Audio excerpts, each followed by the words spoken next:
Everyone, मैं हूं सपना। स्वागत है आपका मेरे चैनल साइंस बाय सपना सिंह में। आज की मेरे इस वीडियो में जो है मैं class 9 lesson 6 that is tissue explain करने वाली हूँ। मैं इस चैप्टर को जो है पूरा खत्म करने वाली हूँ इसी वीडियो में। अगर आपको ये चैप्टर पूरा पढ़ना है तो आप इस वीडियो को एंड तक जरूर देखिएगा। Let's start the video. सबसे पहले अगर हम बात करें टिश्यू की, तो study of tissues is known as histology. Science का, बायोलॉजी का वो ब्रांच जिसमें टिश्यू की स्टडी की जाती है उसे हम हिस्टोलॉजी कहते हैं। ठीक है। उसके बाद अगर बात की जाए टिश्यू, व्हाट इज टिश्यू, अगर आपसे पूछा जाए कि टिश्यू क्या है, तो टिश्यू की जो डेफिनेशन होती है वो होती है group of similar cells having common structure, function and origin. ठीक है। ग्रुप ऑफ सेल्स, आप सिंपली ग्रुप ऑफ सेल्स को टिश्यू नहीं कह सकते है ना, कि group of cells is called tissue. Simple अगर आप समझो, लेकिन टिश्यू ग्रुप ऑफ सेल्स में जो है सिमिलर सेल्स होने जरूरी है ना। ऐसा नहीं हो कि एक कुछ सेल्स जो है वो स्टमक के हो, कुछ ब्रेन के हो, कुछ हार्ट के हो और उन्हें हमने एक साथ रख दिया और कह दिया ये टिश्यू है। नहीं, टिश्यूज जो है ग्रुप ऑफ सेल्स एक साथ क्यों बनते हैं, ताकि वो एक कॉमन फंक्शन एक साथ परफॉर्म कर पाए। समझ में आ रही है बात। तो इसके लिए जो है उनका स्ट्रक्चर सेम होना चाहिए, फंक्शन सेम होना चाहिए, प्लस ओरिजिन भी सेम होना चाहिए। So group of sales having common structure, function and origin is called tissue. Tissue की जो परफेक्ट डेफिनेशन होगी वो ये होती है। ठीक है। उसके बाद अगर बात की जाए, अगर मैं इस चैप्टर का आपको इंट्रोडक्शन दूं तो कह सकते हैं कि मतलब टिश्यू क्यों। हमें तो पता है कि जैसे हमने प्रीवियस चैप्टर सेल में पढ़ा था कि सेल के अंदर जो है सारे बेसिक फंक्शंस होते हैं जो एक ऑर्गेनिज्म को लिविंग रखने के लिए जरूरी है। Then why there is a need for tissue, है ना। तो देखो टिश्यू क्या होता है, अगर एक सिंपल बॉडी ऑर्गेनाइजेशन में आपको अगर समझाने का कोशिश करूं तो सबसे पहले जो सबसे सिंपल जो ऑर्गेनिजम्स होते हैं वो होते हैं सेल के बने होते हैं, एक या दो सेल के, है ना। उसके बाद कुछ ऑर्गेनिजम्स होते हैं जिनमें टिश्यू पाया जाता है। उसके बाद कुछ में टिश्यू जो जुड़ जुड़ के ऑर्गन बनते हैं और फिर उसके बाद जो है ऑर्गन सिस्टम बनता है। तो जैसे जैसे ऑर्गेनिजम्स की कॉम्प्लेक्सिटी बढ़ती जाती है, समझ में आ रही है बात। जैसे कि मान लो कि बहुत ज्यादा, जैसे कि अगर एग्जांपल ले ह्यूमंस वगैरह का, तो हमारी बॉडी बहुत बड़ी है। ठीक है। और अगर हर एक सेल में सारे फंक्शंस अलग अलग परफॉर्म होंगे तो फिर बहुत प्रॉब्लम हो जाएगी, झगड़ा हो जाएगा, है ना। मैं अगर एग्जांपल दूं तो जैसे कि एक बिल्डिंग बनानी है, एक बहुत बड़ा जो है मल्टीनेशनल एकदम बिल्डिंग आपको बनाना है, 10 फ्लोर की एक बिल्डिंग को तैयार करना है। अब जो है कुछ लेबर्स आए बिल्डिंग बनाने के लिए, है ना। मान लो 100, 200, 500 लेबर्स जो है वो बिल्डिंग बना रहे हैं। अब अगर हर जो लेबर है वो अपना जो है ईंट जो है वो खुद लेकर जाएगा, है ना, ईंट वहां बिछाएगा, सीमेंट और वो बालू को मिक्स करेगा, फिर वहां लगाएगा, एक दीवार बनाएगा, तो आपको लगता है कि ये एक सही तरीका है कि वो पूरी बिल्डिंग तैयार हो पाएगी? नहीं, कोई दीवार इधर से बना देगा, कोई दीवार उधर से बना देगा, कोई ऐसे, तो पूरा वो मेस्ड अप हो जाएगा, राइट। तो उसके लिए क्या किया जाता है, उसके लिए जो लेबर्स है उनकी ग्रुपिंग की जाती है। कुछ लोग जो है वो उनका काम होता है वो नीचे से ईंटा जहां पे चाहिए वहां पे ईंट लेकर जाए, है ना। कुछ लोग जो है उन ईंट को जो है रखते हैं मसाले डाल डाल के, सीमेंट्स वगैरह डाल के, कुछ जो है वो सीमेंट तैयार करते हैं। तो डिफरेंट डिफरेंट वर्क्स को बांट दिया गया है। अब इससे क्या होता है, एक सिस्टमैटिक तरीके से जो है वो सारा काम करके आपका जो भी बिल्डिंग है 6 महीने साल भर में वो बनके तैयार हो जाएगा। अगर एक एक बंदा हर एक फंक्शन खुद करेगा तो प्रॉब्लम होगी ना। तो उसी तरह से हमारी बॉडी भी बहुत बड़ी है, कॉम्प्लेक्स है। अगर हर सेल में अपना अपना खाना डाइजेस्ट होगा, रेस्पिरेशन एंड ऑल दैट होगा, तो फिर घिचपिच हो जाएगी। एज अ होल ये एक जगह जो है वो एक सिंगल बॉडी फंक्शन जो है वो परफॉर्म मतलब बनके नहीं आ पाएंगे, है ना। तो इसलिए जो है क्या किया गया है, स्पेशलाइज्ड कर दिया गया है। डिफरेंट डिफरेंट सेल्स जो है वो टिश्यूज बनाते हैं, फिर टिश्यूज जो है वो ऑर्गन बनाते हैं, ऑर्गन से जो है ऑर्गन सिस्टम बनते हैं। There are many organ system present in our body, digestive system, respiratory system, circulatory system, है ना, एक्सक्रीटरी सिस्टम। ये सारे सिस्टम्स के बारे में जो है आपको 10th क्लास में पढ़ना है नेक्स्ट ईयर।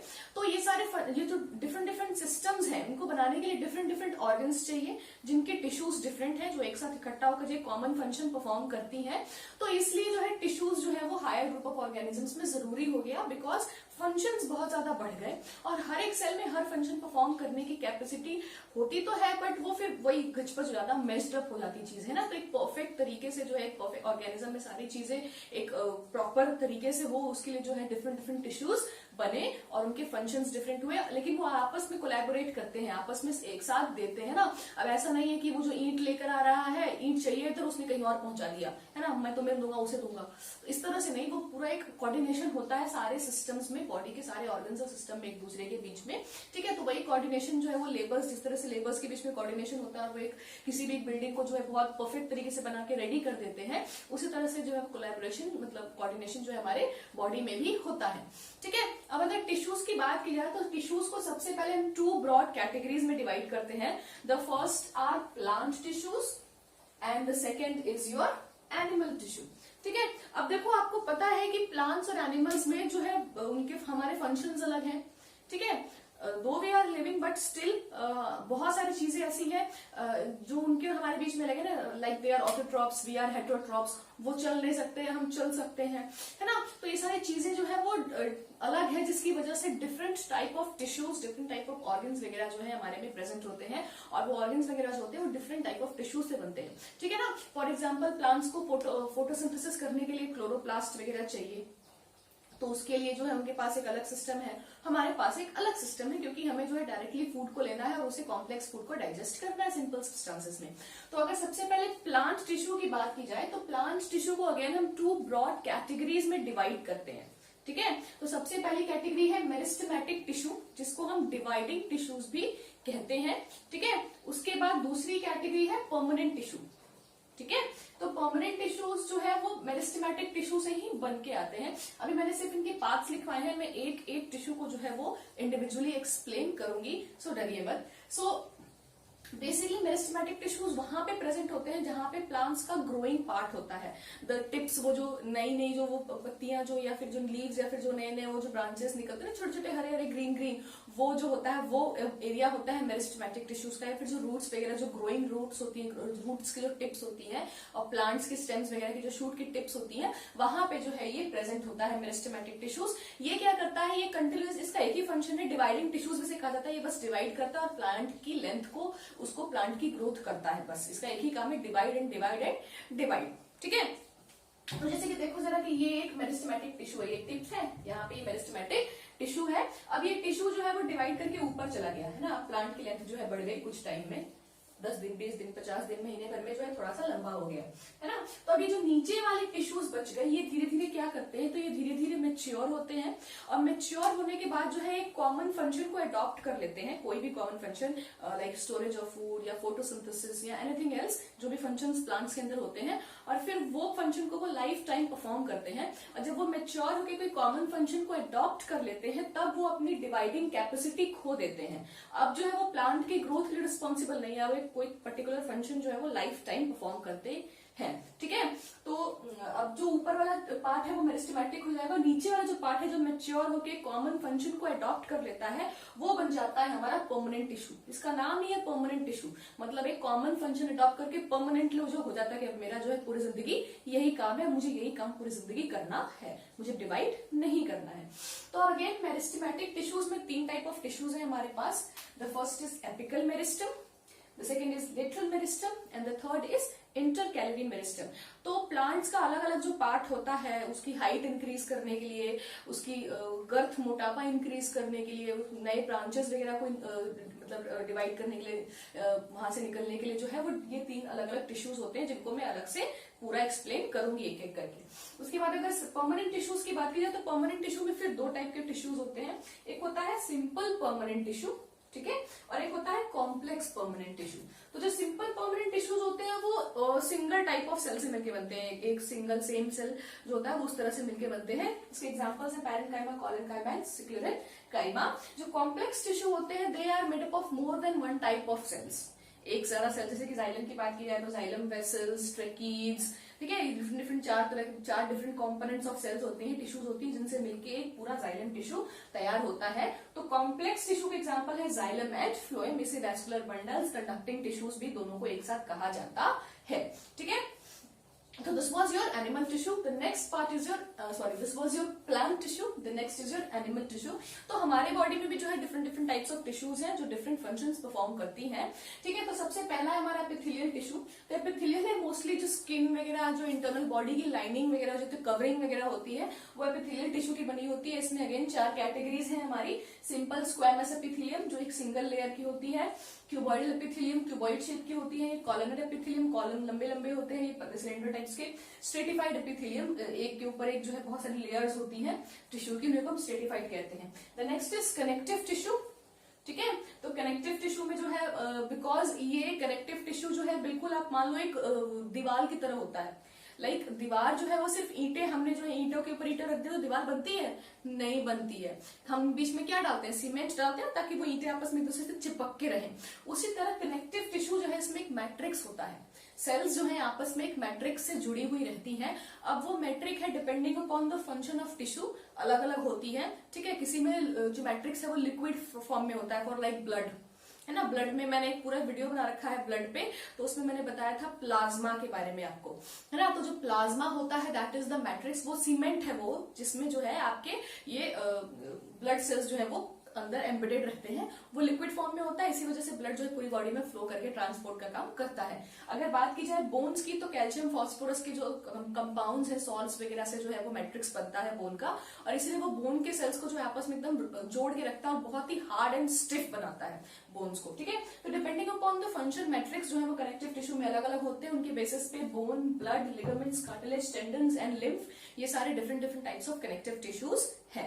उसके बाद अगर बात की जाए मस्कुलर टिश्यूज, तो मस्कुलर टिश्यू 3 टाइप्स के होते हैं, stratified muscles, non stratified muscles and cardiac muscles. उसके बाद the fourth is your nervous tissue. तो ये था पूरा एक चार्ट जिसमें जो है हमने डिफरेंट टाइप्स ऑफ जो है टिश्यूज को मैंने बता दिया आपको कि कौन सा टिश्यू किस कैटेगरी के अंदर आता है, बिकॉज ताकि आप कंफ्यूज ना हो जाए कि कौन सा पार्ट किस में हम लिखे। तो प्लांट और एनिमल दोनों का मैंने यहाँ पे जो आपको एक चार्ट बना दिया। अब एक एक करके जो है प्लांट टिश्यू से स्टार्ट करेंगे, मेरिस्टेमेटिक टिश्यू से सारे पार्ट्स को धीरे धीरे उनके सारे प्रॉपर्टीज थोड़ा सा डीपली जानेंगे। स्टार्ट करते हैं मेरिस्टेमेटिक टिश्यूज से। तो मेरिस्टेमेटिक टिश्यूज को देखिए मैंने लिखा है also known as dividing tissues, इन्हें डिवाइडिंग टिश्यूज भी कहा जाता है क्योंकि ये सिर्फ डिवाइड ही करती हैं। Found in growing parts of the plants, वो पार्ट्स प्लांट के जहां पे ग्रोथ होती है वहां पे ये प्रेजेंट होते हैं। अब सबसे पहला हम पढ़ेंगे एपिकल मेरिस्टम। तो देखिए मैंने यहाँ पे डायग्राम बनाई है, किसी भी रूट या शूट का जो टिप वाला पार्ट होता है, एकदम जो टिप वाला पार्ट होता है, दैट वहां पे जो है प्रेजेंट होता है एपिकल मेरिस्टम। एपिकल का मतलब होता है टिप पार्ट, तो वहां पे जो है एपिकल मेरिस्टम प्रेजेंट होता है। ठीक है, present on the tip of the growing root and shoot, root या शूट्स के टिप्स पे प्रेजेंट होता है। They rapidly grow and increases the length of the plant. ठीक है, तो ये जो है बस ग्रो करते हैं और ये जो है लेंथ इंक्रीज करने के लिए रिस्पॉन्सिबल होते हैं। प्लांट्स में जो लेंथ इंक्रीज होते रहती है ऊपर शूट की और नीचे रूट्स की, वो मेरिस्टेमेटिक टिश्यूज की वजह से ही होती है। उसके बाद अगर बात की जाए लेटरल मेरिस्टम की, तो लेटरल मेरिस्टम जो है वो साइड में प्रेजेंट होता है, स्टेम के जो है साइड वाइज में प्रेजेंट होता है। और ये जो है धीरे धीरे गर्थ, मोटापा जो है वो देखते हैं ना, जब हम बचपन में एक प्लांट लगाते हैं तो बहुत पतला होता है उसका स्टेम, धीरे धीरे जो है वो मोटा होते जाता है, उसकी जो गर्थ है वो फैलती जाती है, तो वो फैलती है लेटरल मेरिस्टम की वजह से। They are present on the lateral side of the stem and divides to increase girth of the stem. ठीक है, इस तरह से साइड वाइज प्रेजेंट होते हैं साइड में, और ये मोटापा को इंक्रीज करते हैं। The last is intercalary meristem. तो ये जो है लीफ के बेस के नीचे या फिर जो नोड्स वगैरह प्रेजेंट होता है वहां पे ये प्रेजेंट होती हैं, and they are responsible for the branching in the plants. जो नया ब्रांच निकल के आता है, ठीक है, वो किसकी वजह से होता है, तो वो जो है वो इंटरकैलरी मेरिस्टम की वजह से होता है। तो ये था आपका मेरिस्टेमेटिक टिश्यूज। अब अगर बात की जाए परमानेंट टिश्यूज की, तो दे अराइज फ्रॉम मेरिस्टेमेटिक टिश्यूज। वो मेरिस्टेमेटिक टिश्यू से ही निकल के आते हैं। मेरिस्टेमेटिक टिश्यूज जब धीरे धीरे मैच्योर हो जाते हैं तो वो एक परमानेंट स्ट्रक्चर होल्ड कर लेते हैं, स्ट्रक्चर और फंक्शन प्रॉपर्टीज, और उसी को जो है हम परमानेंट टिश्यूज कहते हैं। They matures and adopt some function and perform throughout their life. ठीक है, एक मैच्योर होने के बाद एक कोई फंक्शन अडॉप्ट करते हैं, पूरी जिंदगी उसी फंक्शन को परफॉर्म करते हैं। ठीक है, दे मे बी लिविंग और डेड सेल्स। अब जो परमानेंट टिश्यूज होते हैं उनमें कुछ लिविंग भी होते हैं, कुछ डेड भी होते हैं। तो लिविंग और डेड के बारे में हम आगे पढ़ेंगे, कौन से लिविंग है कौन से डेड है। They lose their dividing capacity, और ये अपनी डिवीजन की कैपेसिटी खो देते हैं। ठीक है, the next is simple permanent permanent tissue में अगेन 2 टाइप्स थे, जैसा कि हमने पढ़ा था, एक सिंपल परमानेंट टिश्यू और एक कॉम्प्लेक्स टिश्यू। तो सिंपल परमानेंट टिश्यू जो है वो they are made up of only 1 type of cell, सिर्फ एक टाइप ऑफ सेल से मिलके बनते हैं। उसमें सबसे पहला जो है दैट इज पैरेन्काइमा। तो ये लूजली पैक्ड होते हैं। ठीक है, दीज आर लूजली पैक्ड, और क्योंकि ये सेल्स लूजली पैक्ड होती है दूर दूर इस तरह से, तो इनके बीच में जो है इंटरसेलुलर स्पेस प्रेजेंट होता है, large intercellular spaces are present, देखा have large intercellular spaces between them, they are living and help in support and storage. तो ये लिविंग सेल्स है और ये स्टोरेज या फिर सपोर्ट में, प्लांट्स को एक्स्ट्रा एडिशनल सपोर्ट देने में और स्टोरेज करने में, मतलब जो भी फूड वगैरह जो स्टोर होता है उसमें ये हेल्प करती है। उसके बाद अगर बात की जाए तो कुछ पैरेनकाइमस सेल्स जो होते हैं, कुछ पैरेनकाइमेटस टिश्यूज होती हैं, उनके अंदर क्लोरोफिल भी प्रेजेंट होता है। जब उनके अंदर क्लोरोफिल प्रेजेंट होता है तो वो एक एडिशनल फंक्शन परफॉर्म करते हैं, दैट इज फोटोसिंथेसिस। ठीक है, और जब फोटोसिंथेसिस परफॉर्म करते हैं, जिन पैरेनकाइमेटस सेल्स के अंदर जो है वो क्लोरोफिल प्रेजेंट होता है, वैसी पैरेनकाइमेटस टिश्यूज को जो है हम क्लोरेनकाइमा टिश्यू कहते हैं। क्या कहते हैं? क्लोरेनकाइमा। ठीक है, मैंने यहाँ पे लिखा है क्लोरेनकाइमा, और ये जो है फोटोसिंथेसिस का फंक्शन परफॉर्म करती है। इसके अलावा जो एक्वेटिक प्लांट्स वगैरह होते हैं, उनके पैरेनकाइमेटस टिश्यूज के अंदर लार्ज एयर कैविटीज प्रेजेंट होता है, हवा होती है। ठीक है, जिसकी वजह से जो है वो हल्के हो जाते हैं और वो इजिली जो है वो वाटर के ऊपर फ्लोट कर पाते हैं, तैर पाते हैं। और जब पैरेनकाइमेटस सेल्स के अंदर जो है एयर कैविटीज प्रेजेंट हो तो हम उन्हें एरेनकाइमा टिश्यू कहते हैं। क्या कहते हैं? Aerenchyma tissue. ठीक है, सो पैरेनकाइमा में इतना। The next is chlorenchyma. तो ये जो है वो इरेगुलर तरीके से वॉल्स पे, जो इस तरह से जिनकी वॉल्स होती हैं, इस तरह से, सॉरी, यहाँ ऐसे ऐसे जो है ना इस तरह से थिक होती हैं, और क्योंकि ये कहीं कहीं कोने कोने पे जो इस तरह से थिक्स होती हैं, तो इनके बीच में जो इंटरसेलुलर स्पेस है वो कम हो जाता है as compare to parenchyma. Okay, अब अगर बात की जाए तो कॉलेनकाइमा जो है दे आर फ्लेक्सिबल, बहुत ही लचीले होते हैं। They provide flexibility to the plants, जिसकी वजह से जो है वो लचीलापन, आप देखते हैं ना जब आंधी तूफान जब आती है तो प्लांट्स जो है वो लहराते हैं, इस तरह से पूरा बेंड हो जाते हैं, बहुत नीचे तक, बहुत तेज हवा आती है ऐसे ऐसे करते हैं, बट वो टूटते नहीं है। ठीक है, आप एक खाली फील्ड में जो है ना एक पतला सा जो है सूखी हुई लकड़ी, एक लंबी सी सूखी लकड़ी जो है वो गाड़ देना, और एक पतला सा छोटा सा प्लांट जो है वो जो पतला जिसका स्टेम है उसको लगा देना। ठीक है, और जब हवा बहेगी तो कभी आप नोटिस करना कि वो जो आपका लिविंग प्लांट है वो ऐसे ऐसे पूरा लहराएगा, लेकिन वो जल्दी टूटेगा नहीं। लेकिन जो आपका जो लकड़ी है जो डेड है, वो जो है ना, वो हवा आएगी, बहुत तेज हवा आएगी, वो टूट जाएगा बीच में से। क्यों? क्योंकि उसके अंदर कॉलेनकाइमा सेल्स जो है वो मर चुके हैं। तो जो कॉलेनकाइमेटस सेल्स है वो लचीलापन देते हैं प्लांट्स को। जो वो डांस करते हैं ना आपके प्लांट्स बिना टूटे हुए, वो कॉलेनकाइमा सेल्स की वजह से ही कर पाते हैं। ठीक है, तो लिखा है मैंने यहाँ पे कि they provide flexibility to the plants and helps in bending without breaking, provide mechanical support। इसके अलावा जो है कॉलेनकाइमा सेल्स जो है वो टिश्यूज जो है वो प्लांट्स को मैकेनिकल सपोर्ट भी प्रोवाइड करती है। ठीक है, उसके बाद अगर बात की जाए सिक्लेनकाइमा सेल्स की, तो ये जो है बहुत ही हार्ड और स्टिफ होते हैं sclerenchyma cells, and they are dead in nature. जो सिक्लेनकाइमा सेल्स होते हैं वो डेड होते हैं।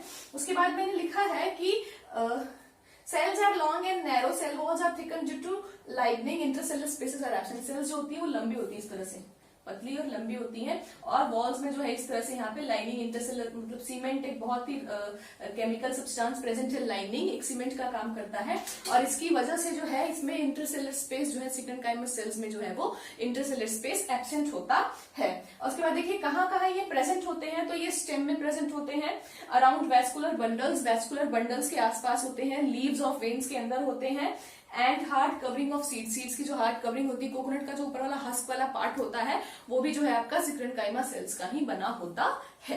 ठीक है, अब अगर बात की जाए कॉम्प्लेक्स टिश्यूज की, तो ये जो टिश्यूज हैं वो मेड अप ऑफ, ये कॉम्बिनेशन से बनते हैं, क्योंकि कॉम्प्लेक्स नाम है। सिंपल में हमने पढ़ा they are made up of single type of cell, one type of cell, इसमें एक से ज्यादा टाइप ऑफ सेल से ये मिलके बनते हैं, इसलिए इनको कॉम्प्लेक्स कहा जाता है। लेकिन ये अलग अलग होते जरूर है, बट ये एक साथ कंबाइन होकर एक सिंगल फंक्शन परफॉर्म करते हैं। ठीक है, उसके बाद अगर बात की जाए तो सबसे पहला है फ्लोएम। दो पार्ट्स है कॉम्प्लेक्स टिश्यू में, the first is phloem and the second is xylem. तो ये जो जाइलम और फ्लोएम, इनको कंडक्टिंग टिश्यूज, वैस्कुलर बंडल्स भी हम एक साथ कहते हैं, क्योंकि इनका काम होता है conduction of water and food. तो ये जो है ट्रांसपोर्ट के काम आते हैं, हमारे फूड और जो वाटर का ट्रांसपोर्ट है वो जाइलम और फ्लोएम के थ्रू होता है। तो जल, जाइलम, फूड, फ्लोएम। तो जल जो है, वाटर जो है वो जाइलम से ट्रांसपोर्ट होता है, और फूड जो है वो फ्लोएम से ट्रांसपोर्ट होता है। ठीक है, तो फ्लोएम जो है वो फूड ट्रांसपोर्ट करती है, और ये जो है बाई डायरेक्शनल होता है इसका मूवमेंट। बाई डायरेक्शनल कहने का मतलब है कि आपको पता है कि किसी भी प्लांट में खाना कहाँ बनता है, लीव्स में बनता है। अब स्टेम ऊपर भी गई है, कुछ स्टेम्स नीचे भी गई है ना, तो यहाँ जो खाना बनेगा वो फ्लोएम ऊपर भी लेकर जाएगी और नीचे भी लेकर जाएगी, दोनों तरफ जो है प्लांट्स में ट्रांसफर होगा, up and down both the sides transfer होगा, और इसी चीज को जो है हम बाई डायरेक्शनल कहते हैं। बाई मीन्स टू, मतलब ऊपर और नीचे दोनों डायरेक्शन में जो है वो फूड का ट्रांसफर हो रहा है फ्लोएम के अंदर। ठीक है, फ्लोएम जो है वो क्योंकि कॉम्प्लेक्स टिश्यू है तो made up of more than one type of cells, तो कौन कौन से डिफरेंट टिश्यूज इसमें इन्वॉल्व है, तो देखो लिखा है यहाँ पे मैंने, sieve tubes, companion cells, phloem parenchyma and phloem fibres. ये 4 तरह के डिफरेंट कंपोनेंट से मिलकर ये फ्लोएम आपके जो है तैयार होते हैं, phloem tissues. The next is xylem, तो ये जो है वाटर ट्रांसपोर्ट करती है, ट्रांसपोर्ट वाटर, एंड इसका जो मूवमेंट है दैट इज यूनी डायरेक्शनल, मतलब यूनी मीन्स वन, मतलब सिंगल डायरेक्शन में मूवमेंट होता है ऑलवेज, क्योंकि वाटर जो है वो सॉइल से रूट्स लेते हैं और रूट्स हमेशा जो है वो ऊपर की तरफ, सिर्फ और सिर्फ ऊपर की तरफ जो है वो वाटर को ट्रांसपोर्ट करते हैं, इसलिए इसका जो मूवमेंट है दैट इज यूनी डायरेक्शनल। अब अगर कॉम्पोनेंट्स की बात की जाए, जो 4 डिफरेंट कॉम्पोनेंट्स हैं आपके जाइलम के, तो वो है xylem vessels, tracheids, xylem parenchyma and xylem fibres. ये 4 तरह के जाइलम जो है वो कंपोनेंट्स आपके जाइलम टिश्यू के देखने को मिलते हैं। The next is animal tissues. So animal के अंदर भी जो है एग्जाम्पल ह्यूमंस वगैरह, हमारे अंदर भी जो है वो different different types of tissues present होते हैं टू परफॉर्म डिफरेंट फंक्शंस, है ना।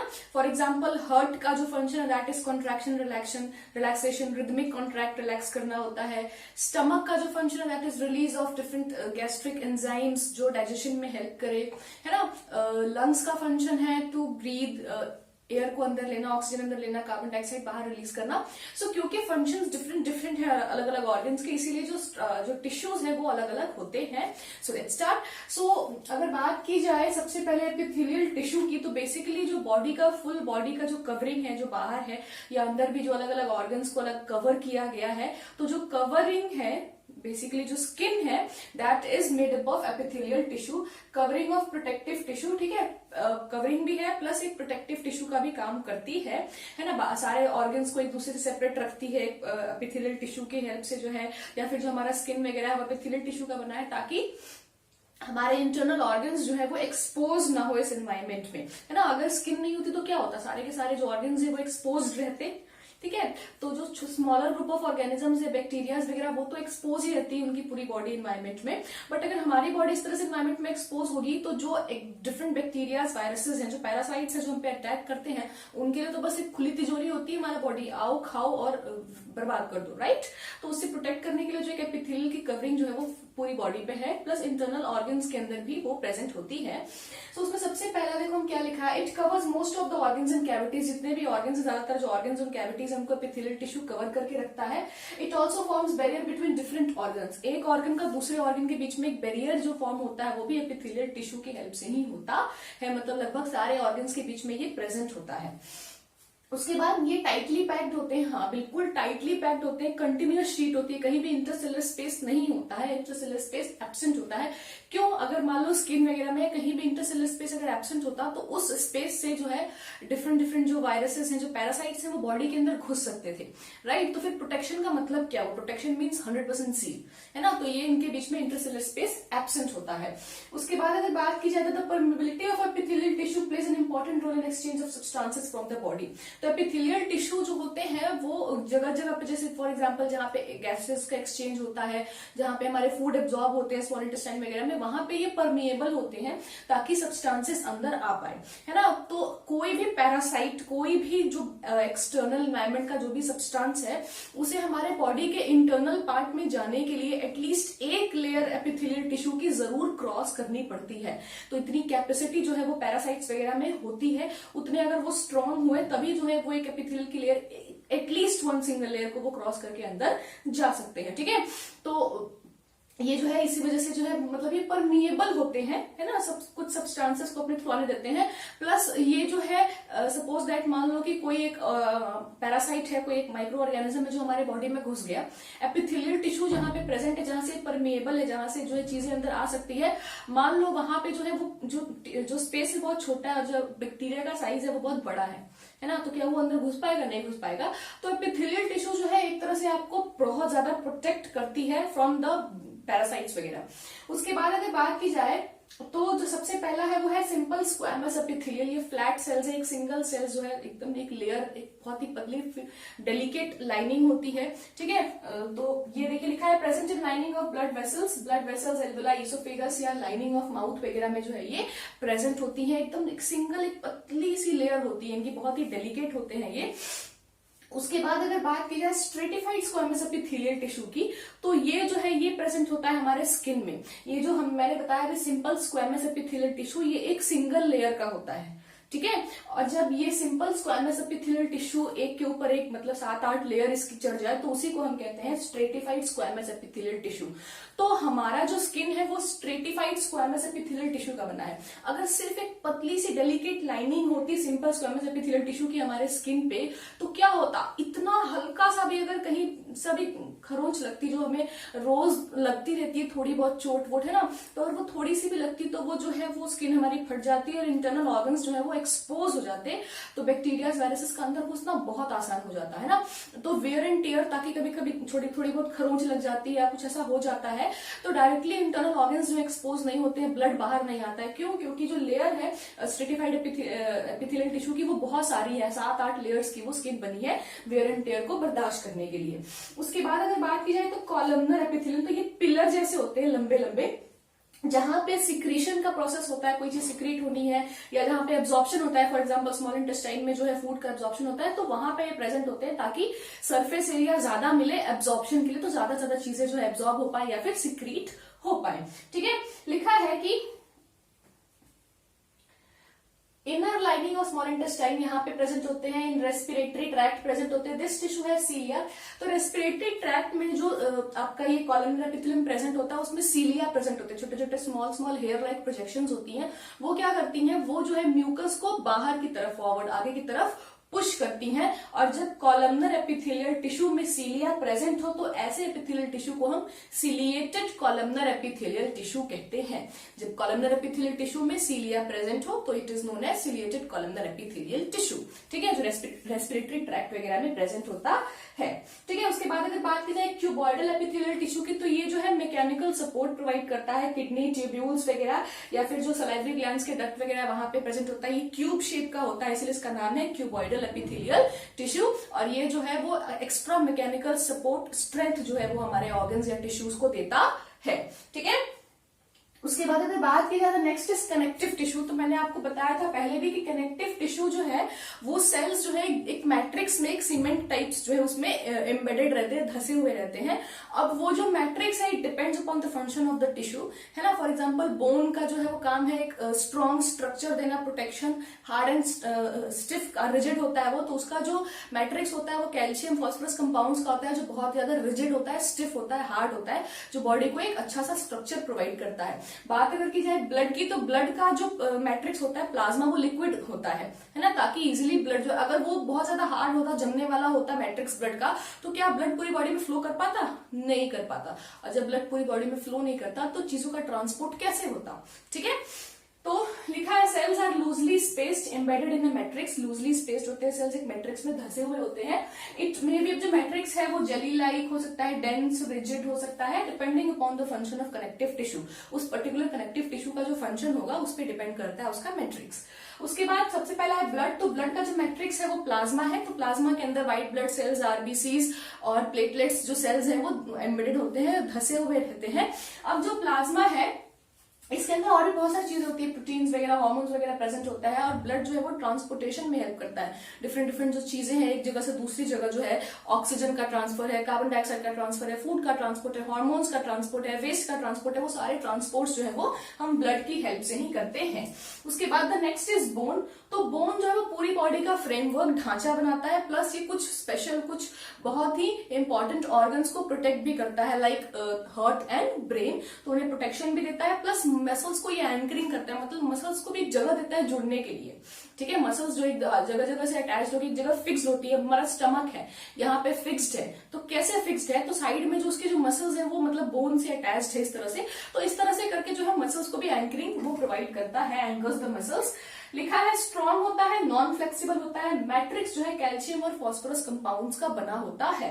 उसके बाद अगर बात की जाए लिगामेंट की, तो लिगामेंट दो बोन्स को जोड़ता है, जहां भी जैसे कि यहाँ पे कोनी में जो दो बोन्स का अटैचमेंट है, तो दो बोन्स आपस में जिस टिश्यू से जुड़ते हैं, जो फेविकॉल लगता है, उस फेविकॉल को जो है हम लिगामेंट बोलते हैं। बहुत ज्यादा फ्लेक्सिबल होता है, स्ट्रेंथ भी होता है, इसकी मजबूती होती है, और कंटेन लिटिल मैट्रिक्स, मैट्रिक्स बहुत कम होता है, ठीक है, लेकिन फ्लेक्सिबल होता है। इसी वजह से जो जॉइंट्स वगैरह होते हैं वहां से जो है हम मतलब थोड़ा बहुत मुड़ सकता है लिगामेंट्स की फ्लेक्सिबिलिटी की वजह से ही। तो लिगामेंट्स जो है वो बोन टू बोन जोड़ते हैं। The next tissue, connective tissue is tendons. जो टेंडन्स है वो मसल और बोन्स को अटैच करते हैं, फॉर लाइक यहाँ अंदर बोन है और ये मसल्स है, तो इन दोनों को जो जोड़ा है, जिसने बीच में जो लेयर है, जो फेविकॉल लगाया इन दोनों के बीच में, वो हमारा टेंडन है, ठीक है। तो टेंडन जो होती है इसकी फ्लेक्सिबिलिटी उतनी ज्यादा नहीं होती है, लेकिन जो स्ट्रेंथ है वो बहुत ज्यादा होती है, ठीक है, बहुत ज्यादा स्ट्रेंथ होती है, आपस में जुड़ता है। फ्लेक्सिबल उतने नहीं होते, देखते हो ना कि अब देखो, जैसे कि फॉर एग्जांपल यहाँ का जो मसल है, क्या वो इतना फ्लेक्सिबल है कि वो यहाँ जा सकता है, उल्टा नहीं, हल्का फुल्का थोड़ा बहुत वो हिल डुल जाते हैं, अटैच होते हैं, पूरे फुल्ली फ्लेक्सिबल नहीं होते, हल्का सा लचीलापन इधर उधर हिलते हैं बस वो। The next is cartilage. तो कार्टिलेज जो है वो बहुत ज्यादा इनमें बीच में स्पेस होता है, ठीक है। मैट्रिक्स जो है वो प्रोटीन्स और शुगर का बना होता है इनका। लिखा है ये क्या करता है, तो ये बोन की सरफेस को स्मूथ करता है जहां पे जॉइंट्स प्रेजेंट होते हैं, ठीक है। अब ये बहुत इंपॉर्टेंट चीज है, अगर कार्टिलेज नहीं होता तो जो क्या होता है, ड्यू टू फ्रिक्शन हमारा जो बोन है वो रगड़ रगड़ के घिस जाता। अब जैसे कि हम दिन में कितनी बार ऐसे ऐसे करते हैं, तो जो बोन्स होते हैं उनका जो सरफेस होता है बहुत रफ होता है, तो अगर दो रफ सरफेस अगर आपस में ऐसे रखोगे, दो रफ पत्थर कभी लेके ऐसे ऐसे रगड़ो, वो घिस जाते हैं ना, और घिस के फिर क्या होता है, वहां पे खाली हो जाते हैं वो। तो अगर कार्टिलेज नहीं होता तो क्या होता है, बोन्स हम या ऐसे ऐसे करेंगे तो वो दोनों बोन्स आपस में ऐसे ऐसे रगड़ते और रगड़ रगड़ के वहां से घिस जाते, और पता चलता बीच में खाली हो गया, अब हम ऐसे ऐसे नहीं कर पा रहे हैं ना, ऐसे हो जाती है हमारी बॉडी जो है वो। तो उस चीज को प्रिवेंट करने के लिए जो कार्टिलेज प्रेजेंट होता है वो जो है सरफेस को स्मूथ कर देता है यहाँ पे। अब स्मूथ सरफेस पे फ्रिक्शन घट जाती है, हमने पढ़ा है ना, तो फ्रिक्शन घट गया, sorry friction not fiction, friction, just slip of tongue, ठीक है। तो फ्रिक्शन घट गया, फ्रिक्शनल फोर्स जो है स्मूथ सरफेस पे घट जाता है, जिसकी वजह से वो रगड़ता कम है, और जो है हम बुढ़ापे तक जो है वो हमारा ठीक ठाक चल जाता है, घिसता नहीं है हमारा बोन। उसके अलावा जो है वो नोज, ईयर, ट्रैकिया वगैरह में भी जो है हमारा कार्टिलेज प्रेजेंट होता है। कार्टिलेज को हम सॉफ्ट बोन्स भी कहते हैं एक तरह से, ठीक है। उसके बाद अगर बात की जाए तो एरियोलर कनेक्टिव टिश्यू, तो ये जो है ना बहुत सारे ऑर्गन्स वगैरह के अंदर जो है एरियोलर कनेक्टिव टिश्यू फिक्स होता है, प्रेजेंट होता है, ताकि जहां पे स्पेस है, जहां जहां ऑर्गन्स वगैरह बॉडी में स्पेस है, वहां पे एरियोलर कनेक्टिव टिश्यू है जो एक्स्ट्रा सपोर्ट जो है वो हमारी बॉडी को देता है, ठीक है। इसके अलावा जो है ये टिश्यूज की रिपेयरिंग में भी हेल्प करता है। अगर कोई टिश्यू इनकेस अगर वो खराब हो जाता है, उसमें कोई फंक्शन रुक जा रहा है उसका, तो जो भी डिफेक्ट है उसकी रिपेयरिंग में जो है आपका एरियोलर कनेक्टिव टिश्यू हेल्प करता है। उसके बाद कहाँ कहाँ ये प्रेजेंट होता है, तो skin, muscles, around blood vessels, nerves and bone marrow, यहाँ जो आपका एरियोलर कनेक्टिव टिश्यू प्रेजेंट होता है। अब एक और टिश्यू होता है जिसको हम एडिपोज टिश्यू कहते हैं, ये बेसिकली ऑर्गन्स वगैरह के बीच में या स्किन के नीचे प्रेजेंट होता है। तो इसका जो फंक्शन होता है वो होता है स्टोरेज ऑफ फैट्स। ये फैट्स ग्लोब्यूल्स को जो अपने सेल्स के अंदर स्टोर करके रखता है। तो जो मोटापा हमारे देखने को मिलता है, जो चर्बी चढ़ जाती है ना खाते हैं, तो वो जो है एडिपोज टिश्यू के अंदर वो सारा फैट जो है जाके स्टोर हो जाता है। तो मोटापा तो इसकी वजह से होता है, प्लस एक और चीज ये करता है, ठंडियों में जो है ये एडिपोज टिश्यू हमें इंसुलेशन प्रोवाइड करता है। वो जो फैट मॉलिक्यूल्स स्किन के अंदर होते हैं वो बाहर की जो ठंडी है वो अंदर जाने से रोकते हैं, तो एक तरह का ये इंसुलेशन हमें देते हैं इन द विंटर्स। इसीलिए कहते हैं ना विंटर्स में, मतलब कहते क्या है, मतलब जो ऑयली चीजें वगैरह है, आलू पराठा है, ऑल दैट, वो हम ज्यादा खाते हैं ना, ताकि वो जो फैट है वो जाके एडिपोज टिश्यू में जब वो मतलब सेटल होता है तो जो है हमें एक इंसुलेशन मिलती है, ठीक है। The next is our muscular tissue. Muscular tissue, so muscular tissues के जो सेल्स होती है वो इलोंगेटेड, मतलब थोड़ी सी लंबी होती है, elongated cells called muscle fibres, इन्हें मसल्स फाइबर्स भी कहा जाता है। Helps in movement in our body. तो मस्कुलर टिश्यूज जो होते हैं वो बॉडी में डिफरेंट डिफरेंट जो मूवमेंट्स होती हैं, वॉलेंट्री प्लस इनवॉलेंट्री दोनों मूवमेंट्स जो है वो मस्कुलर टिश्यूज ही करती हैं। तो वॉलेंट्री मूवमेंट्स कौन से होते हैं, वॉलेंट्री मूवमेंट्स वो होते हैं जो हमारी मर्जी से होते हैं, ठीक है। फॉर एग्जाम्पल हाथ पैर के जो मूवमेंट है ना, मैं हाथ हिला रही हूँ, पैर हिला रही हूँ, तो इस तरह के जो मूवमेंट्स है बेसिकली ये जो है वो वॉलेंट्री मूवमेंट्स है। इनवॉलेंट्री मूवमेंट्स वो होते हैं जिनपे हमारा कोई कंट्रोल नहीं होता है। उन मूवमेंट्स को ना हम स्टार्ट कर सकते हैं ना ही स्टॉप कर सकते हैं। फॉर एग्जांपल हार्ट बीट है ना, rhythmic contraction relaxation of heart, जो हमारे ब्रोंकाइज की, जो एल्वेलाइज की जो मूवमेंट है, स्टमक की जो मूवमेंट है, एसोफेगस की जो मूवमेंट है ना, इन सारे मूवमेंट्स पे हमारा कोई कंट्रोल नहीं होता है। तो ऐसी मूवमेंट्स को हम इनवॉलेंट्री मूवमेंट्स कहते हैं। सो दोनों तरह की मूवमेंट से कंट्रोल करती है। अब ये एक स्पेशल फाइबर्स होते हैं जिनको हम कॉन्ट्रेक्टाइल प्रोटीन्स कहते हैं। जो मसल्स हैं, स्पेशल तरह के फाइबर्स प्रोटीन्स से बनती हैं, ठीक है। जो मसल फाइबर्स हैं उन प्रोटीन्स को हम कॉन्ट्रेक्टाइल प्रोटीन्स कहते हैं। और इन्हीं कॉन्ट्रेक्टाइल, नाम में ये कॉन्ट्रेक्टाइल मतलब ये कॉन्ट्रैक्ट रिलैक्स करती हैं, इस तरह से कॉन्ट्रैक्ट रिलैक्स करती हैं, जिसकी वजह से मसल्स का मूवमेंट होता है। और वो हमारे जो भी मूवमेंट्स है हमारे बॉडी में, वो इन्हीं कॉन्ट्रैक्शन रिलैक्सेशन की वजह से जो है वो होता है, ठीक है। इसके बारे में आप लोग और डिटेल में जो है वो आपने 11th स्टैंडर्ड में आप बहुत अच्छे से पढ़ेंगे इन प्रोटीन्स के बारे में, किस तरह से जो है ये मूव करती हैं आगे पीछे एंड ऑल दैट, ठीक है। The next is your skeletal muscles. अगर मसल्स टिश्यूज में बात की तो 3 तरह के टिश्यूज थे, मैंने बताया था ना, एक striated, non striated and cardiac. तो जो स्ट्रेटेड मसल्स होती है उन्हें हम स्केलेटल मसल्स भी कहते हैं, ठीक है। तो स्केलेटल मसल्स क्यों कहते हैं? क्योंकि मोस्टली जो है ये बोन्स वगैरह से अटैच होती है। जो हाथ पैर वगैरह की जो मसल्स होती हैं उन्हीं को हम स्केलेटल मसल्स कहते हैं, ठीक है। तो ये बोन्स के आसपास अटैच होती है, इसलिए इनको स्केलेटल मसल्स भी कहा जाता है। इन्हें वॉलेंट्री मसल्स भी कहा जाता है क्योंकि ये अपनी मर्जी से हम इन्हें मूव कर सकते हैं। प्लस इन्हें स्ट्रेटेड मसल्स भी कहा जाता है। तो स्ट्रेटेड मसल्स क्यों कहा जाता है? क्योंकि इनमें जो है स्ट्रेशंस, इनकी जो सेल्स होती हैं उनमें डार्क लाइट बैंड, इस तरह से अगर मान लो एक मसल है, ये मसल फाइबर है, तो इसमें ऐसे डार्क लाइट इस तरह से बैंड्स प्रेजेंट होते हैं, स्ट्रेशंस होती हैं। और इन्हीं स्ट्रेशंस की वजह से जो है इसे स्ट्रेटेड मसल्स भी कहा जाता है, ठीक है। तो लिखा है यहाँ पे मैंने हेल्प्स इन वॉलेंट्री मूवमेंट, है ना। जो वॉलेंट्री मूवमेंट्स होती हैं हमारी, जो हमारी मर्जी से, मैं भी हाथ पैर हिला रही हूँ, तो ये जो मूवमेंट्स है उनकी रिस्पॉन्सिबल होती हैं। मोस्टली ये बोन्स वगैरह से अटैच्ड होती हैं। Have alternate dark light bands और स्टेशंस, इस तरह की डार्क और लाइट बैंड स्टेशंस होती हैं। इसी वजह से इन्हें स्टेशन मसल्स भी कहा जाता है, ठीक है, हैंस कॉल्ड स्ट्रेटेड मसल्स। अब ये देखिए इनकी जो सेल्स होती है स्ट्रेटेड मसल्स की, वो कैसी होती है? तो लंबी होती है, इस तरह से सिलिंड्रिकल शेप की होती है, अनब्रांच्ड होती है, मतलब ये सिंगल होती है। इस तरह से ना, ऐसे कोई ब्रांचिंग जो इसमें से नहीं निकली होती है, एक सिंगल सिलिंड्रिकल शेप की होती है। प्लस मल्टी न्यूक्लिएट होता है। तो मल्टी न्यूक्लिएट का मतलब, तो मल्टी का मतलब होता है बहुत सारा, many, and nucleate means nucleus, मतलब एक सेल में, सिंगल सेल में एक से ज्यादा न्यूक्लियस जो है वो प्रेजेंट होता है, ठीक है। उसके बाद जो नेक्स्ट इज यार इनवॉलेंट्री मसल्स। इन्हें नॉन स्ट्रेटेड मसल्स भी कहा जाता है। इनवॉलेंट्री मसल्स इसलिए कहा जाता है क्योंकि इनकी मूवमेंट पे हमारा कोई कंट्रोल नहीं होता है। नॉन स्ट्रेटेड मसल्स इसलिए कहा जाता है क्योंकि इस तरह की डार्क लाइट स्ट्रेशंस देखने को नहीं मिलती है, ठीक है। तो we can not stop its movement, ना हम स्टार्ट कर सकते हैं ना रोक सकते हैं अपनी मर्जी से इनकी मूवमेंट्स वगैरह को, ठीक है। खुद से लिखा है जो स्मूथ मसल्स, इन्हें स्मूथ मसल्स भी कहा जाता है। उसके बाद लिखा है present in oesophagus, iris of I, ureters, bronchi of lungs, यहाँ प्रेजेंट होती हैं। इनकी जो सेल्स होती हैं वो लंबी होती हैं, इस तरह की पॉइंटेड एंड्स प्रेजेंट होती हैं। एंड्स जो होती है इस तरह से पॉइंटेड होती है। एंड यूनिन्यूक्लिएट होता है। तो यूनिन्यूक्लिएट, यूनि मीन्स वन, मतलब सिंगल न्यूक्लियस, एक सेल में एक ही न्यूक्लियस जो है वो प्रेजेंट होता है। The third category is cardiac muscles. तो ये जो है आपके हार्ट मसल्स को ही हम कार्डियक मसल्स कहते हैं। ये जो है रिदमिक कॉन्ट्रैक्शन रिलैक्सेशन जो करता है, इस तरह से दुख दुख दुख दुख जो है वो करते रहता है, ठीक है। और ये इनवॉलेंट्री है, इस पे भी जो है दिल की धड़कनों पे हमारा कोई कंट्रोल नहीं है। बढ़ जाती है, घट जाती है जब कुछ हार्मोन्स, डिफरेंट हार्मोन्स रिलीज होते हैं हमारी बॉडी में। तो डर वगैरह के हार्मोन्स जिनके बारे में आप हायर क्लासेस में पढ़ेंगे, ठीक है। तो बढ़ जाती है, घट जाती है, वो अलग चीज है, लेकिन रुकती नहीं है हमारे मर्जी से, ठीक है। उसके बाद जो है जो कार्डियक मसल्स की सेल्स है वो भी सिलिंड्रिकल होती है, लेकिन ब्रांचिंग प्रेजेंट होती है उनमें, इस तरह से, ओहो, इस तरह से जो है वो एक सिलिंड्रिकल है, फिर एक ब्रांच यहां से निकला ऐसे, फिर ये दूसरा, मतलब आपस में जो है ये ब्रांच, जिस तरह से पेड़ के ब्रांचेस निकले होते हैं उस तरह से इनकी ब्रांचिंग होती है। एंड ये भी यूनिन्यूक्लिएट होता है, मतलब एक सेल में एक ही न्यूक्लियस प्रेजेंट होता है। So this was all about muscular tissue. अब हम बात करेंगे नर्वस टिश्यू की। तो नर्वस टिश्यू के जो सेल्स होते हैं they are highly specialised for carrying stimulus very fast.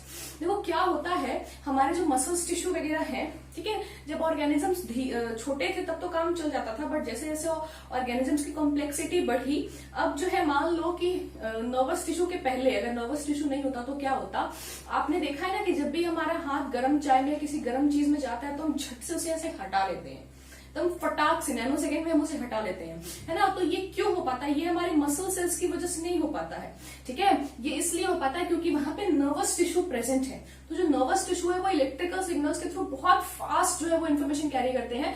As soon as हमारा हाथ गर्म चाय में गया, जो नर्वस टिश्यू मसल्स टिश्यू के साथ जो नर्वस टिश्यू प्रेजेंट है, उन्होंने जो है ब्रेन को एक सिग्नल भेजा स्पाइनल कॉर्ड से, वहां से जो झटाक से एक इन्फॉर्मेशन आई कि हाथ हटाओ, हम हटा लेते हैं। अगर ये काम मस्कुलर टिश्यू का सिर्फ होता, तो जब वैसे हमारा हाथ अंदर चाय में जाता, मस्कुलर टिश्यू जो है बाय ब्लड या धीरे धीरे जो है उसको मैसेज ब्रेन को भेजता, ब्रेन वापस ब्लड के थ्रू जब तक मैसेज भेजता तब तक बहुत लेट हो जाता, हमारा जो हाथ है वो काफी ज्यादा डैमेज हो चुका होता उस गर्म चाय से या गर्म आग जो भी है, ठीक है। ऐसा नहीं होता है, क्यों? क्योंकि हमारे पास स्पेशलाइज्ड टिश्यू है इन्फॉर्मेशन कैरी करने के लिए। जो रैपिड मतलब मूवमेंट, अचानक से सांप आ गया या हमने कुछ ऐसी चीजें देख ली, जो फास्ट एंड फ्यूरियस जो मूवमेंट्स होती हैं वो हमारे नर्वस टिश्यू की वजह से होती हैं। इनमें जो मूवमेंट्स हैं, जो मैसेज एक जगह से दूसरी जगह बॉडी में ट्रांसफर करते हैं, ये जो है इलेक्ट्रिकल सिग्नल्स के थ्रू ट्रांसफर करते हैं। ब्लड पे नहीं कि ब्लड पे इन्फॉर्मेशन गया हार्मोन्स के थ्रू और वो जाएगा इन्फॉर्मेशन देगा, नहीं, इलेक्ट्रिकल सिग्नल्स के थ्रू यूं ये जो है अपने मैसेजेस को ट्रांसफर करते हैं। इसी वजह से जो इनका फंक्शन फास्ट हो जाता है। तो देखो, this is a structure of neuron. तो जो नर्वस टिश्यू है, नर्वस टिश्यू का जो एक सिंगल सेल होता है उसे हम न्यूरॉन्स कहते हैं। तो the brain, the spinal cord और पूरे नर्व्स जो है वो हमारे नर्वस टिश्यू के ही बने हुए हैं, ठीक है, न्यूरॉन्स के बने हुए हैं। और लगभग एक जो नॉर्मल जो न्यूरॉन होता है वो 1 मीटर लंबा भी हो सकता है। इसकी जो लॉन्गेस्ट सेल में जो इसका नाम आता है, neuron is the longest cell, 1 metre लंबा से सोच लो, ठीक है। कहां सेल्स इतने होते हैं कि दिखते भी नहीं है, ये 1 मीटर लंबा है। तो देखो, ये रहा न्यूरॉन का स्ट्रक्चर इस तरह से, इस तरह की देखो, this is the main body, cell body, बीच में न्यूक्लियस है, ठीक है। ये एक लंबा जो है एक्सॉन पार्ट गया है और ये साइड में इसकी इस तरह से सिनेप्स नर्व एंडिंग है और ये जो है आगे ब्रांचिंग निकली हुई है जिन्हें हम डेंड्राइट्स कहते हैं। तो ये फ्रंट वाला पार्ट होता है न्यूरॉन का, ये बैक वाला पार्ट होता है। यहाँ से वो कोई सिग्नल जो है रिसीव करेगा इलेक्ट्रिकल सिग्नल्स के थ्रू, यहाँ पे सेंड करेगा, फिर उसे ब्लड में जो है वो केमिकल सिग्नल्स के थ्रू जो है वो डाल देगा। नेक्स्ट उसके बाद जो न्यूरॉन होगा वो फिर लेके इलेक्ट्रिकल सिग्नल्स के थ्रू ट्रांसफर करेगा। तो बहुत ही फास्ट जो है इससे ट्रांसफर होता है। देखिए, मैं लिखा क्या है, highly specialised for stimulation and rapid transmitting of, जो भी इंफॉर्मेशन है, जो भी चीजें हैं एक बॉडी में एक जगह से दूसरी जगह जो भी इंफॉर्मेशन आपको सेंड करना है, बहुत ही एकदम यूं, मैंने कहा नैनो सेकंड। आप देखते हो ना, आपकी हाथ जो है वो आग में जाती है और आप ऐसे निकाल लेते हो, झट से निकाल लेते हो, या फिर जो आंख के आसपास कुछ आता है तो एकदम अचानक से अपनी आंखें बंद कर लेते हो। उसके बाद लिखा है कि नर्व इम्पल्स जो है वो हमारे allow us to move our muscles. तो जो नर्व इम्पल्सेस है वो हमारे मसल्स को अलाउ करते हैं मूव करने के लिए। देखो क्या होता है, जब भी कोई गर्म चीज में किसी भी मतलब डेंजर में जब हमारी बॉडी जाती है, तो जो नर्व न्यूरॉन्स है, जो नर्वस टिश्यू है और जो मसल्स है, ये दोनों आपस में कंबाइन करके इन दोनों की कॉम्बिनेशन की वजह से जो है वो हम वहां से रैपिड एक्शन लेते हैं। अब न्यूरॉन्स जो है उनका अटैचमेंट मसल से जरूरी है। मान लो न्यूरॉन्स में पता चल गया कि कोई चीज गर्म, हमारा जो हाथ है वो गर्म उसमें गया है, आग में गया है, गर्म चाय में गया है, बट जो मूवमेंट है वो कौन करेगा? वो मसल्स करेंगे ना, मस्कुलर टिश्यू करेंगे। हमने भी यहाँ पे पढ़ा स्केलेटल मसल्स करेंगे। तो मस्कुलर टिश्यू से जो कनेक्शन है न्यूरॉन्स का वो बहुत जरूरी है, तभी तो वो उसे वो इन्फॉर्मेशन देगा कि आग में हाथ जा रहा है, हटाओ। तो हाथ कौन हटाएगा? Muscular tissue. तो मस्कुलर टिश्यू न्यूरॉन्स के आपस में एक फंक्शनल कॉम्बिनेशन की वजह से जो रैपिड मूवमेंट जो है वो पॉसिबल हो पाए हैं, जिसकी वजह से जो है हम मतलब इमरजेंसी सिचुएशंस में बहुत फास्ट हमारा बॉडी मूव करता है और डैमेज से जो है हमारी बॉडी बच जाती है। So this was all about your tissue chapter. मैंने पूरा टिश्यू चैप्टर एक्सप्लेन कर दिया है। आई होप आपको समझ में आया होगा, समझ में आया होगा। अगर आपको मेरा वीडियो पसंद आया, समझ में आया, तो please like, share and subscribe. Thank you and have a nice day. And yes, आप मुझे जो है इंस्टाग्राम पे फॉलो भी कर सकते हैं। मेरा इंस्टाग्राम हैंडल है सपना रॉक्स देसी गर्ल। वहां पे भी अगर आप मुझसे चाहें तो कुछ सजेशंस या फिर आपको कुछ पूछना है, कोई डाउट है, तो आप मुझसे वहां पे पूछ सकते हैं। आप मुझे एफबी पे फॉलो कर सकते हैं, वहां भी मैं जो है same ID Sapna rocks desi girl से जो है वो एफबी यूज करती हूँ। So just follow me there also. Bye.